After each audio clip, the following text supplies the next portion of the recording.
fam? What's up? Welcome to another episode of the CEO Pulse podcast, where you get the real, the raw, and the mind of entrepreneurship. I have a very, very special treat for you guys today. My really good friend, Anthony Pappas. He is the owner, founder of Mavro Properties. He went into business back in 2020, went into partnerships before then, but he's been a very successful entrepreneur since then. He's seeing the highs and the lows of owning a business, right? And he's got a very particular story that I'm absolutely gonna pick on as we go through the process of the podcast. But I loved the fact that you've been able to do incredible things over the last couple of years. So it's been a relatively short stretch when we step back and look at the magnitude of things. But the person that you were back then is very different than the person who you are now. And I think as entrepreneurs is one of the things that we have to come in and admire, right, and recognize. Right. So I want to put some spotlight on that, and then welcome you to the show, bro. Thank you so much, man. Appreciate you having me. Of course, bro. I mean, it's long overdue, honestly. Yeah. Like we talk on a regular basis. Yeah. And I know you're out there, you're operating, you're doing things, you're running the business, building the business, and being having that vision of how to create an actual business aside, from that hustle. Right. And it's a great thing to see, how the wins are coming. Now, a lot of times we often just see the highlights, right? Like we see the big fat checks. I mean, we were talking not too long ago, you closed a deal for, how much was it? Like the 450,000. Yeah. Yeah, exactly. So, pretty good payday, right? Yeah. It's a really good highlight, but what about like the valleys and the canyons of the entrepreneur journey? So absolutely. Give us a little bit of context, bro. Your background, what you were doing before you tapped into the space that you're in now.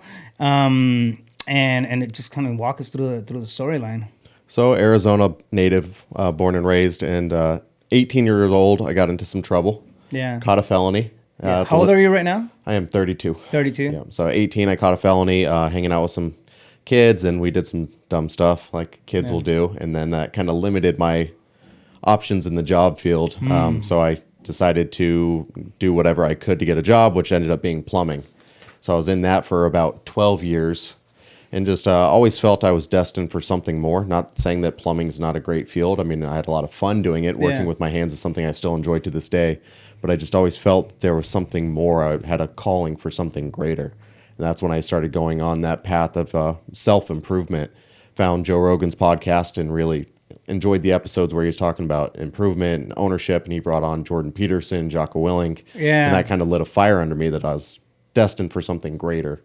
And this is how long ago you were? This was 2018, 2019 time frame. So fast forward, so 2018, you were 18 years old, you start working as a plumber. Fast forward, I don't know, 8 years or so, and then you start tapping into the personal growth space? Yeah, because I felt like I plateaued. It was either I had to go create my own plumbing company or I was never going to get any farther, and I could just not wrap my head around how I was working so hard, had no money. Building somebody else's dream. Building other people's dreams. And I didn't even know that that's what I was doing at the time. I was just like, I'm grinding my ass off working Monday through Saturday, up at 6 a.m. till, midnight some nights when you're on call running emergency calls, and I could never get ahead in life. And I'd see people younger than me succeeding. Yeah. And that kind of led me down that road. Like, there's got to be a better way.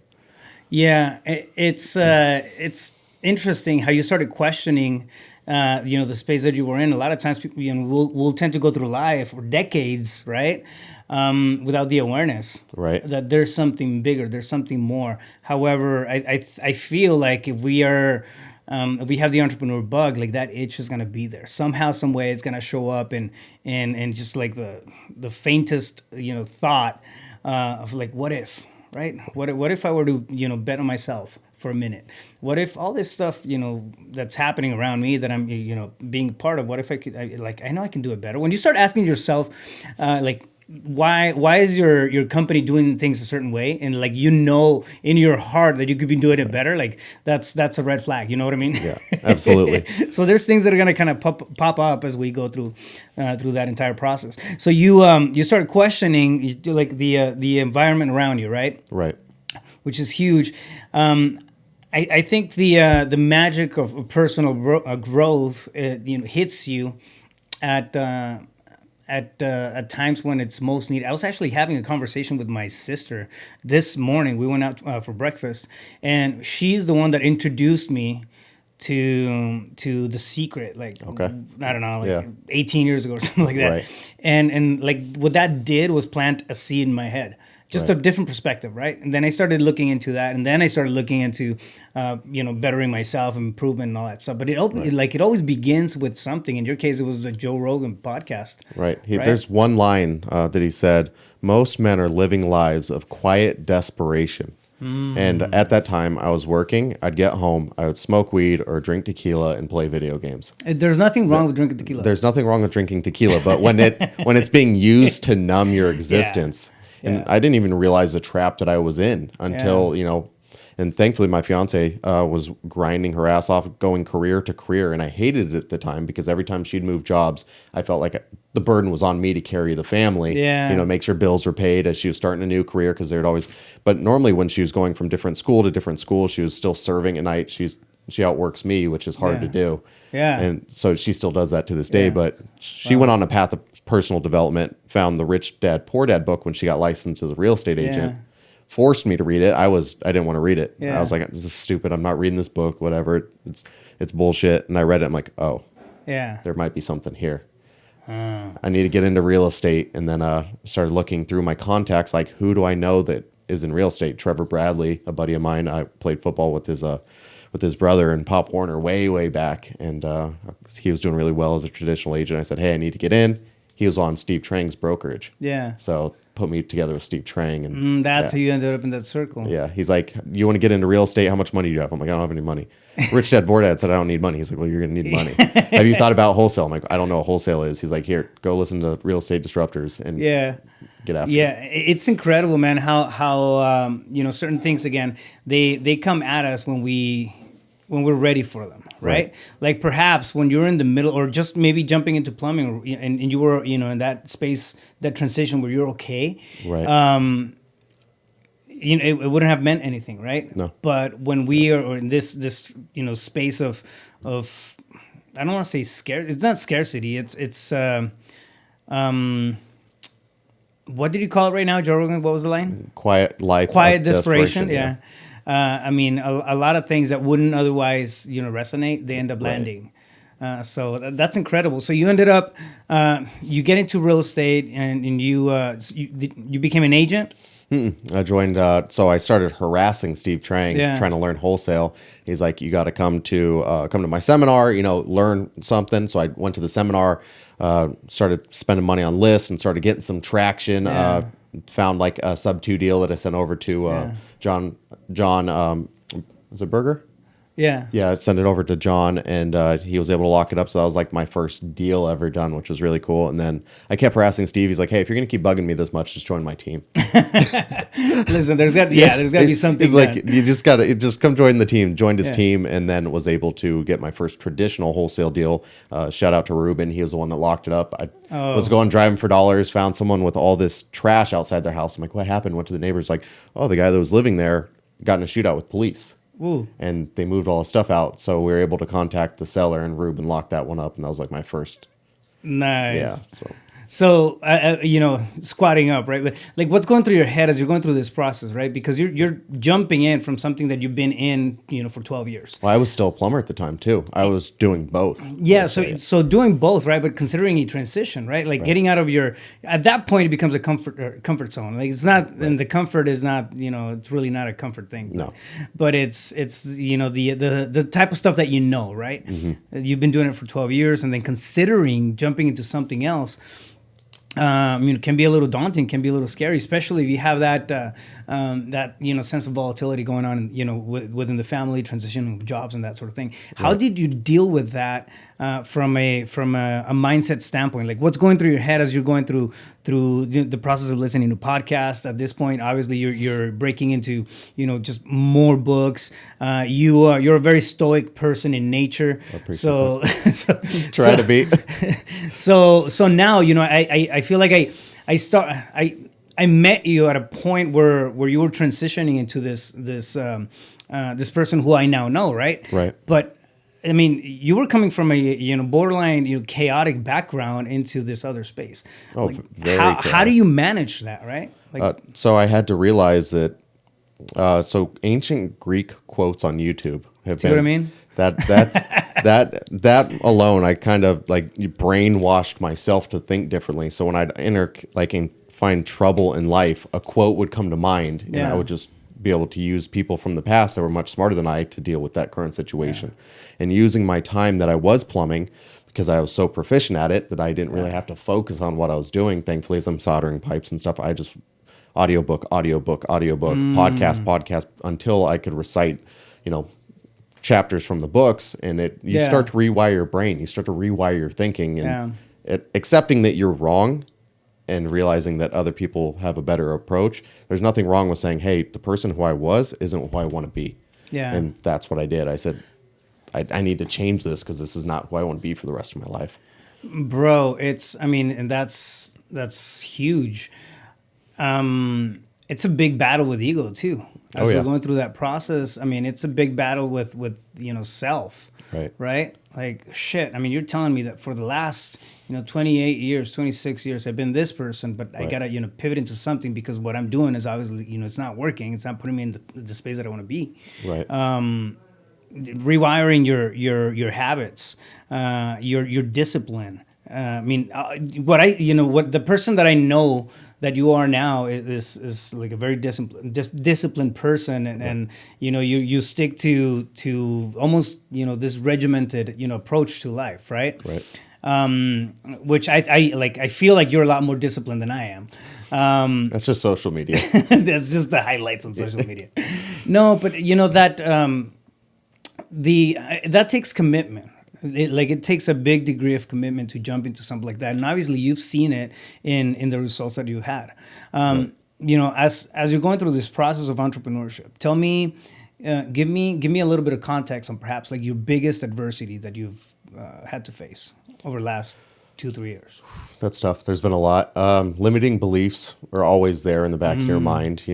Even last year was an amazing year for me. We did 1.2 million in assignment fee, and this year 1.5. And still, even with the market changing, that little like doubt in the back of your mind, like, oh, what if you just made it because the market was good? Yeah. What if you have to go look for another plumbing job when this fails next year? Yeah. And conquering that inner bitch and saying, no, this is, no. You don't get a place here. This is not. Yeah. So that's been something to struggle with, is just because those bad habits still carry through. And that's why I have to be so disciplined, because when I'm not, they start to creep back in, that negative, that doubt. Well, you know yourself at this point, meaning your responses, your reactions, right? A lot of times we operate from that reactionary state, and if we don't know how something is going to impact us, for example, a high level of stress, or I don't know, deal falls through, right? And we were counting on 50K that didn't close and whatnot. Like we have to understand how we're going to react emotionally, right? It looks like you have a pretty solid grip on that, which is huge. That shows that you've worked on yourself quite a bit, that you've been intentional about that personal growth, side of you, and which in reality is 80% of the success that happens, as entrepreneurs. Everything else is nuts and bolts, right? So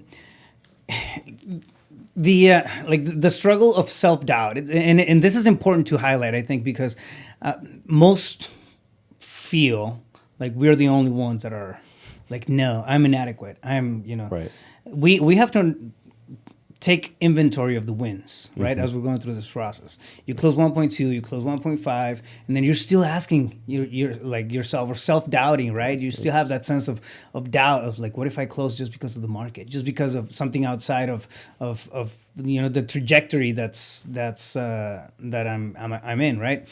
You're doing a lot of things right. You're squatting up, you're leveling up, you're teaming up with other people. You have an open mindset when it comes to understanding and perspective and growth and learning, which is huge. A lot of people don't have the ability to really put their ego aside, and I think it's one of the biggest things that deters success. Right? Just setting the ego, putting it on a shelf, and just contemplating what that's happening, and getting out of your own way. I know of a handful of people who are really good about getting out of their own way. Right. Not being, getting out of friction quickly. And they're super, super successful. So it's a very, very important trait. One of them is Sean Terry, by the way. Yeah. Yeah. But yeah, it's incredible. Like when you have the ability to not be dominated by your ego and contemplate like the issues and the problems that are in front of us. I think solutions come along a lot easier. So. And that all comes back to a quote that is, I am the wisest man alive because I know one thing, and that's that I know nothing. Anytime I start thinking that I know everything, I think back to that quote, and I'm like, I don't have it figured out. A lot of us are figuring this out as we go. Yeah. And then I think all of us are figuring this out because no business, even if you're in the same industry, no business is going to be the exact same. Right. Because of human capital, the human factor in it, right? Like no business has the exact same two people in it, right? Or no two businesses have the exact same two people in it.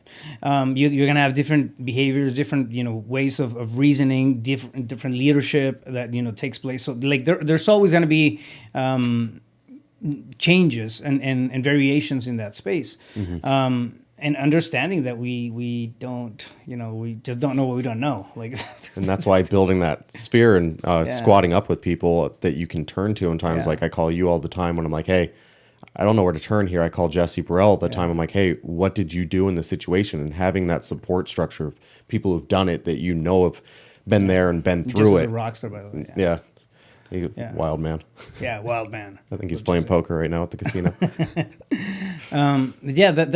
That's huge. So you launch in 2020, Maverick Properties, and then you go through you have deals under your belt right now. What's in store? Like what's coming for you in the near future? So now took the money from wholesale and reinvesting pretty much everything I have made into development. So I'm trying to build, I am building a 10 unit right now, and it's getting through the final stages of permitting. And as soon as that's done, we're going to go vertical. I'm going to go vertical with that and then get that built up and see if we can make some money on it. Yeah. Oh, well, I mean, you're definitely going to make some money on it. Yeah, the goal is just take that 10 unit, and once it's approved with the City of Phoenix, now it's going to be a lot faster to get through the process. So I'm going to go find every piece of land that fits that 10 unit and just kind of stamp it around town is the big goal. And then kind of build that portfolio, hold it for the next 5-10 years, get it up to 100 units and and then move up into the Are you going to stuff. be building in the same location or looking for different locations? Try to keep it within Phoenix so it can fly through the permitting process. Because that's the biggest issue that I see a lot of developers have is just the time from conception to actually getting permitting is about like a year right now with the City of Phoenix because they're just so overwhelmed post-COVID. So 2019, were you still working at the plumbing? I was working plumbing and I was kind of partnered, like doing some JV stuff with a partner. You were tapping into real estate, the real estate space. Right. 2019, dude. It's 2022. Yeah. It's a very short, and like now you're talking about development, 100 units, and it doesn't make sense. And it doesn't have to, right? Like it goes to speak for the power of taking action. Going into some space, cutting the learning curve, and actually taking action and going after your dreams. I feel like a lot of people hold back on the dreams that they have just because they feel like the possibilities are unreachable, right? Or the dream might be too big, right? And I mean, you've gone to like I feel like I don't want to say extreme, but a lot further than people are willing to go to make sure that you get to the point where you're intended to get. Yeah, my goal, which I say publicly and as loud as possible, these are my dreams, and this is what I'm going to make happen or die trying, is 10,000 units. Yeah, that is my goal, is to hold 10,000 units because that opens up so much opportunity and monthly cash flow to do things like philanthropy and try to help people that had similar backgrounds to what I grew up in. All right, so that just opened up a whole another can of worms. Yeah. A lot of times, like the main driver is I don't want to say, well, not necessarily just greed, right? Right. But okay, why is this person doing so much? Like why do they need 1,000 units? Right. What can you do with 1,000 units that you couldn't, do with 150 units that are going to pay you and then give you a good chunk of cash? And now you're thinking, contribution, you're thinking philanthropy, you're thinking giving back. And And that's something that I admire, man. And I know, like, I know the way that you operate, and it's something that I don't know if I don't think I've told you this before, but I admire the fact that you think about others, and then you have, you go the extra mile to try to provide, for the people around you. That's huge, right? Now, finding that sense of purpose in everything that we do, I think, becomes the real flame. Right. So whenever you don't feel like, sticking to your rigorous schedule and the calls and going out there and stomping ground and putting signs up and all that stuff that I see you doing on social and whatnot, you go back to that one thing that's driving the whole effort, and in this case is philanthropy. Yeah, right. It really is. I see a big need, and there's cool people like Mr. Beast. Look at what he's done. He built this big channel, and he just throws money back into the community to try to help. And I see there's a big need for privatized kindness, because we can't expect the government to do it. Anytime the government tries to get involved, Privatized kindness. Love it. Well, and the nice thing too is Mr. Beast even proved that you could profitize kindness. So he gives away all his money, but he makes it all back because of all the views he gets from it. So it's like it's become this cool little ecosystem where you can do amazing things for people. It'll bring more eyes, more money to you, and then you can give away even more money, and then just keep scaling up as you grow. There's some beauty to that. There's a lot of beauty to that. I think it's the principle of reciprocity, right? It doesn't just happen from awarded reciprocity. I think it happens also through just genuine efforts. For example, if you spend time, like I can't tell you how many times I've spent time with somebody, helping them out, and then I don't know, guiding them or doing something that helped them out in the process of going through their business and whatnot, right? Right. Like it always comes back. It always comes back in one way or form. It's going to come back as a referral. It's going to come back as going, doing business together down the road somehow, some way. But reciprocity is a real thing. A lot of times we don't see, because the dollar is not happening right there. We see like the dollar going out of our pocket, right? And if you're wired for scarcity, if you're wired for a sense of lack and financial, lack, it's you're gonna think that you're losing that money, but you're really not, man. Like everything has a beautiful way of coming back when you operate from that space of contribution. Right. Yeah. But that's also my one of my greatest strengths is also my weakness, where I am too generous and too giving in situations where I shouldn't be. That's caused some issues in the business where I wasn't focusing on what the business needed and focusing on people around me and trying to overgive to make sure that they were taken care of before the business, and it's caused some friction and growth and where the business could be now if I had, listened to some good advice sooner on. Well, sooner on, dude. Like you've been in the battlefield. You've been in the battlefield for 2 years, and I think you made leaps and bounds in terms of like the progress and the ability to actually put together a business. It's got the operation in place, and you have this framework that works for what you're doing, right? I think, there's so many different stages to building a successful business, and not that I've figured out and cracked the code. We all learn every single day. Merit, for example, right? Running a business through merit works wonderfully when the business is operating and it's producing, right? But as soon as the production line drops, like you can't run it based off merit and high incentives and bonuses and commission percentages, because you don't have that overall production. It just that just becomes math and sustainability. So you have to go back to this almost accountability way of running things. A lot of times I feel like we want to. I look at my businesses as a vehicle, right? I want my team to look at my business as a vehicle for them to reach like the goals that they want to get to. Right. Unfortunately, sometimes people are not as invested as we are, right? And if we make it too comfortable, we make it too lenient, too nonchalant, like that's how they're gonna treat it.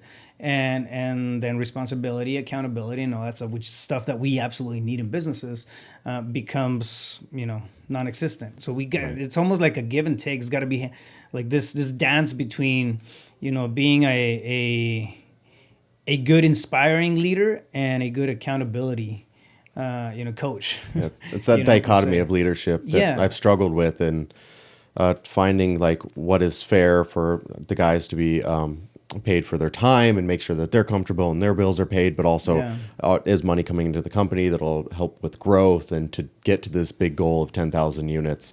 And finding that dichotomy there is very tough, and that's something I struggled with as a leader, where I don't want to micromanage guys, so I back off. And I wasn't monitoring KPIs, and then the company starts sliding, and it's been something that we've been struggling with. And so again, like we normally just see the wins, right? But there's a lot of stuff that's happening on the back end of those wins. There's conversations that get deep sometimes, and there's feelings that get hurt. But at the end of the day, like it's we have to look at the overall picture, right? And our job is to make sure that the thing, the machine, the vehicle for everybody else is running, and as finely tuned as possible. So if you're out there and then you're building your business and you're seeing the highlights and you're comparing your results to somebody else who perhaps has more stuff, guarantee you there's a lot of internal battles that are happening. I mean, I go through internal battles all the time, dude. I can't tell you how many times I sit in meditation on a regular basis just to kind of deal with my shit. Right. And well, it happens on every level. Everybody I know, from the biggest company I know to the smallest, we all struggle with different things, and leadership and people management and making sure you're making the right moves. It's stressful, and it takes some time to learn, but we're all going through the same stressful stuff. It's just you don't see it on Instagram and Facebook and TikTok because most people don't want to share that vulnerability. They'd rather show, hey, we're always crushing it. Yeah, exactly. Yeah. But I mean, there's like, if you go back to, for example, my personal content, I'll talk about, mindset and like, what's your relationship with doubt or fear, and like, how do you think I come up with all that shit? Like it's stuff that I'm going through. Right. It's like, all right, cool.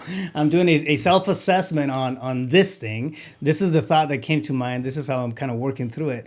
But it's important to understand that like entrepreneurship can be a lonely place if you don't open up. If you don't start to build your power circle, right? Like the people around you. If you have a handful of people that you can call and just even have conversations, right? Pick different brains.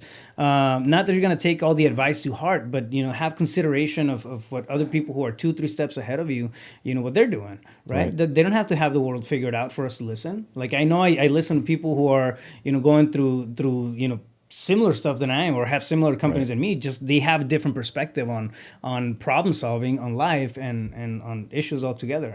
Creating new friends too within the industry is so powerful, because I realized I couldn't have these kind of conversations with people that weren't on the entrepreneur path. There's literally nothing wrong with being W-2. I feel like there's so much hatred thrown at people working a W-2 and want a retirement. I don't know why that is, because it's different paths for different people.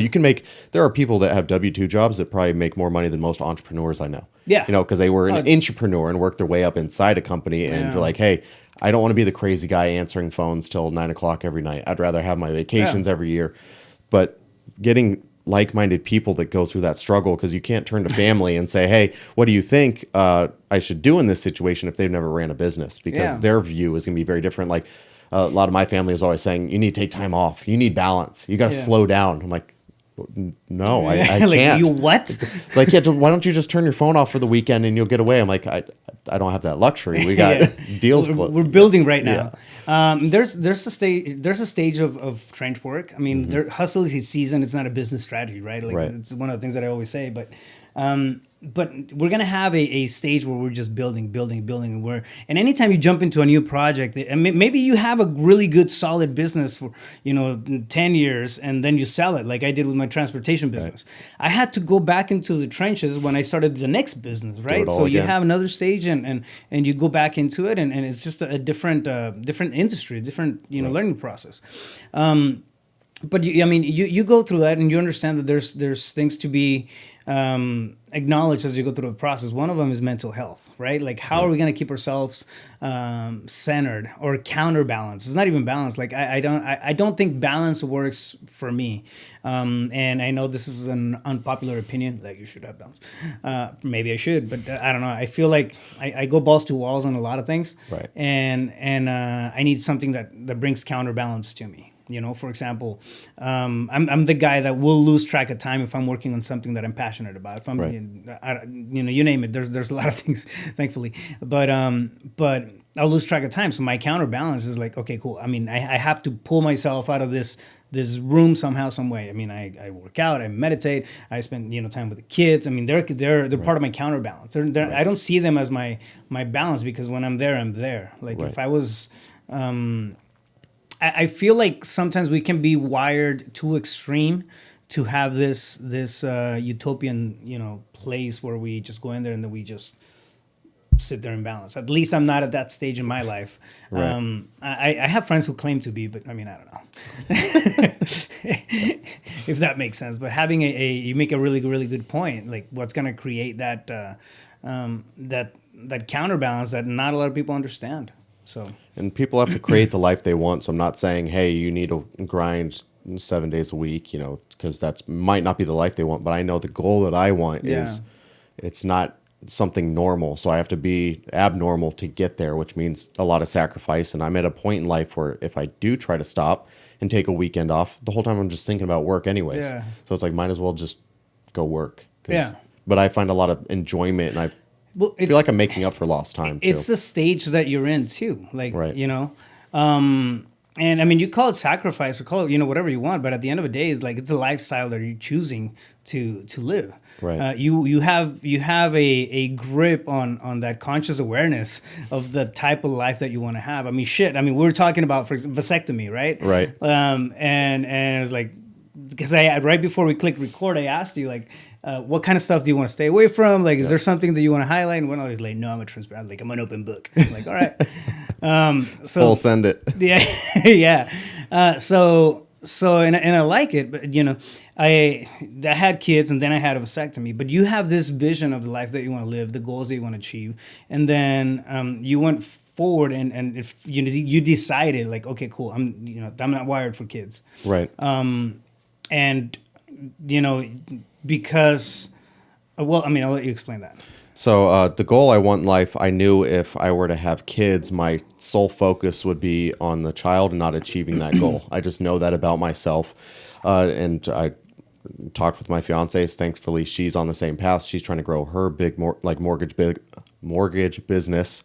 And we're just like, hey, I don't think kids fit into what we're trying to do. Yeah. Like, let's focus on blowing this up. And it was like, all right, well, we need to get rid of the potentiality that could get in the way, because accidents happen. You know, birth control is not always effective, and her birth control is actually giving her some issues. So she got off birth control. Now it's a danger zone. So I said, hey, let's get this thing snipped and go all in on this dream. And so that's what I did.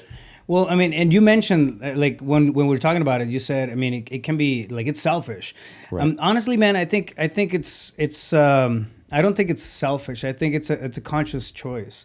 Right. We have what says that we have to follow societal norms, right? Okay, Right. like the ideal life is to have 2.5 kids and live on a 3-bed, whatever you like, the American dream, right? But what says that we can't venture outside of that and then create our own, utopian way of life, right? Through conscious awareness. I don't think it's selfish. I think that you have that, that level of understanding about yourself where, okay, this is what I want to get to, and I really want that. And I know that if I give myself this other, the thing in my life, or this other, responsibility in my life, like, that's going to be secondary and I'll probably never get there. Right. So it's again, it's a matter of perspective. Right? 100%. I know I didn't plan. Like, I wasn't planning. Like, well. Yeah, but like, oh, there he is. Like, oh, another one. Man, these things are like Tic Tacs.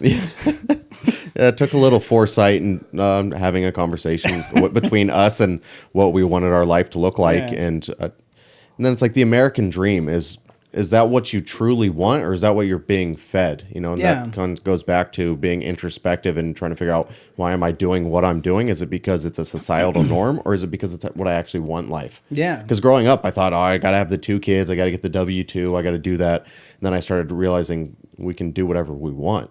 And that's when I started changing my mindset about what I do want, which is 10,000 units. A yacht might be cool.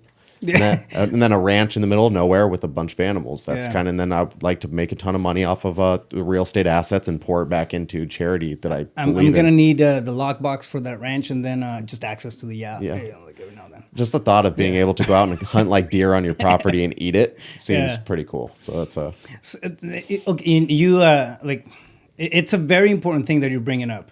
What says, right, that we have to have this way of life and live it?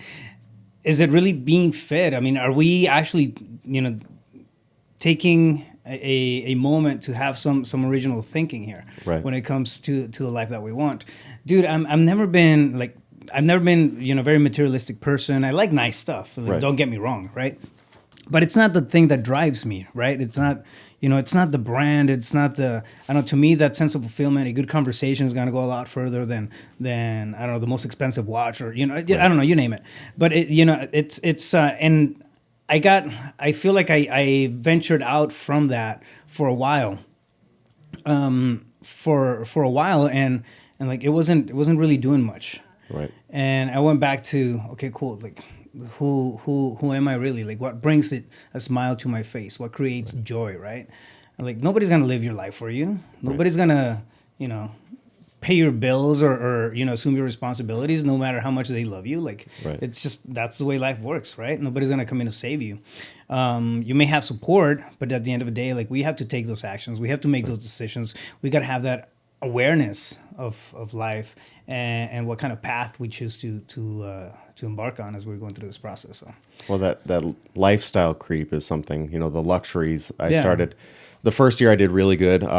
Didn't buy a new truck until I set everything on a chart. And there's nothing wrong with luxuries. Like, don't No, get me. not I drive a Range Rover. Right? It's not. You know what I mean? But it's not the thing that drives the efforts. Right. At least for me. Like that's Right. what I was trying to get to. But so I kind of set everything with like a chart of when you hit this dollar amount in a bank account, Yeah. you could buy this, and it's Yeah. normally like 1 to 10% of Yeah. how much liquid I am. Yeah. And I started doing the things. I bought a new truck, and then I didn't like it. I wanted the bigger truck so I could tow heavier stuff. So I went and did that. And then I bought some expensive shoes and the watch, and I realized a lot of the materialistic stuff I really don't care about. Like it was cool, the experience. I think everyone should go buy something ridiculous that they've always wanted when you first make some money, because you'll realize how little enjoyment it actually brings you. Like the truck I still love. That was a good purchase. But like I was thinking about selling some of the shoes I have that it's like I can only wear them to special events and stuff like that, and it's just not my style. Normally I'm in work boots or so it's, you can't really dig in and ditches and you're not walking nice shoes. No, yeah, and it's like, so I spend $800 on a pair of shoes I'm going to wear twice a year. What's the point? No, but I mean, it's important, right? To know that we have the ability, and to me, like that sense of it's really a sense of relief, especially when you come from a limited background. Right. It's like I didn't have a lot of money growing up and whatnot, so like it's just really cool. Like for example, the simple fact that I don't know, I'm craving a really nice steak dinner or whatever, and like to me that's exciting. I can go to the nicest steak place and pick that because I've worked my ass off, and then I'm building this business and I'm in the space of entrepreneurship, and it's like that's the reward, right? But it's a way of measuring like the wins, and and I think. Absolutely, like people should get the stuff that they desire. And for me, I started I know that it started to get a little it just out of character for me for when I was just aiming for that materialistic stuff, and then I just I really started forgetting about like why am I doing things, right? As opposed to and the crazy thing is that like the joy stopped being there. And then you start wondering, am I buying it because I wanted it, or am I buying it because I want people around me to perceive me? I see that's the stuff that's happening all over the place, and then you go back to that self-reflection thing, and the cycle just... I think you and I both share in that we kind of enjoy experiences more than things. Yeah. Because this year... I'm definitely there. So at the end of the year, I've been going through the P&L, and this year we spent $28,000 on food. on business meals. And I was blown away by that because every time somebody on the team would get a $50K deal, we'd go get Wagyu. Yeah. You know what I mean? And then anytime we'd travel for like Jocko's event, I'd pay for Wagyu just like as a thank you for the team. But now I'm realizing that's 25 grand that could have gone into marketing. You know, that could have been doing something better. But the experiences were worth it, and I had a lot of fun with the team this year. Just getting to experience the nicer things in life and watching someone's face when they bite into A5 Wagyu for the first time is... Dude, it's insane. Man, I'm like, I got hungry right now. Capital Grill, here we go.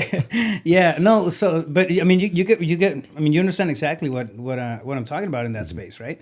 I feel like at the end of the day, as entrepreneurs, we have to figure out who we are, right? Because that's whatever we do in business is gonna amplify who we are. Right. It's easy to get lost, especially when you're getting into circles and you're seeing different levels of success, and then somebody's got the next, the shiniest bell and whistle around, and now like, oh shit, I mean, that looks enticing. Yeah. Ask yourself the question: does it really call to you? Does it really does it honor your truth? If you want to get more esoterical,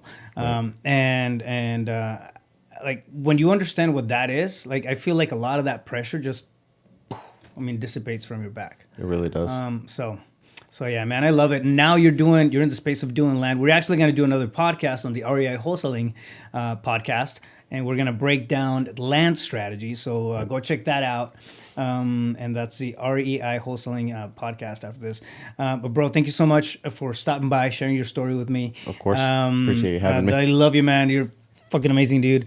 If somebody wants to get a hold of you, I want to ask you two more questions, but if somebody wants to get a hold of you, where's the best place to reach you at? Probably most active on either Facebook, which is just Anthony Pappas, or on Instagram, AD_Pappas, and then, or email Anthony@mavroproperties.com. And Anthony@mavroproperties.com. Awesome. We're going to make sure to put all that stuff in the show notes. And then what's your advice for somebody who's tapping into entrepreneurship? They're going through the process of, maybe a startup to the stage where you're at right now. And I mean, think of yourself as 3 years ago, 4 years ago. So I can only speak to my experience and what I've done. And that is, I found one thing and became the expert at that one thing. Like when it comes to land, like I don't focus on single family houses, multifamily. I focused on land 100% and poured all my time and attention to understanding everything there was to know about land. And that's how I was able to go from a plumber to making $1 million on my first year out in wholesale. And that's because I was the expert in that space and I could see opportunity where other people didn't. And we'll talk about that on the podcast about a $450,000 deal that came from being the expert in that space. Fire. Now, last question is, if you were walking down the street and you ran into your 17-year-old self before you got into all that trouble, like what would you tell that kid? Join the military. The girl's not that important. Get the fuck away from your friends and go join the military, because I was, on the edge about joining and really didn't. Yeah, I had a girlfriend. I'm like, oh, I can't leave her, and just made poor choices being here. But yeah, I should have, because that would have been. But then who knows where I'd be today. Yeah. I appreciate the experiences I've had. They've all made me better. And wow. Yeah. Join the military. That's the first time I hear that one. Yeah. I usually, we'll get like, I don't know, think ahead or take more action. That's what, like, join the military. Stop fucking around. Getting away from the bad influences that I was around, and like I can't blame it on all of the friends I was around. I was partially the bad influence on them too. We were dumb kids hyping each other up, and I should have gotten away when I had the chance. Were you aware that you had bad influences around you, or were you blind to that? Not at the time. So I grew up real bad childhood, and I didn't realize. I was just trying to find other people to fit in, because I got bullied a lot in high school. And these group of kids had similar backgrounds to mine, similar parents that were either with substance abuse or in prison and stuff that we could relate to.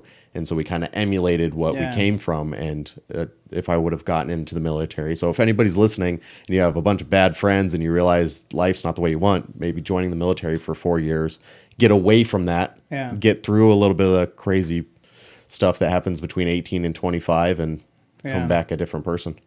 Yeah, I'm gonna throw something out there too. I think like that's I go back to the 17-year-old self, because that's when I felt like I had a really solid grip on life. Right. Like I knew everything about life. Now I know a lot less than what I knew when I was 17. I'll tell you that. Right. That's total sarcasm. Right. But it's what happened for me afterwards, like I joined the fire department and I started to see what real life was. Right. I mean, that gave me a whole different tone on the way that I went about. Well, you get so fixated on this little world around you that you think that's life. Like we see it nowadays with kids who are getting pulled into social media, and they think that's real. They're like, Twitter's real. It's not a real place. You just, if you delete your account, all the cyberbullying and shit can't happen. Yeah. You have to unplug. And I couldn't detach from that group of friends that I was in, and I didn't realize how negative of an influence we all were on each other. Yeah.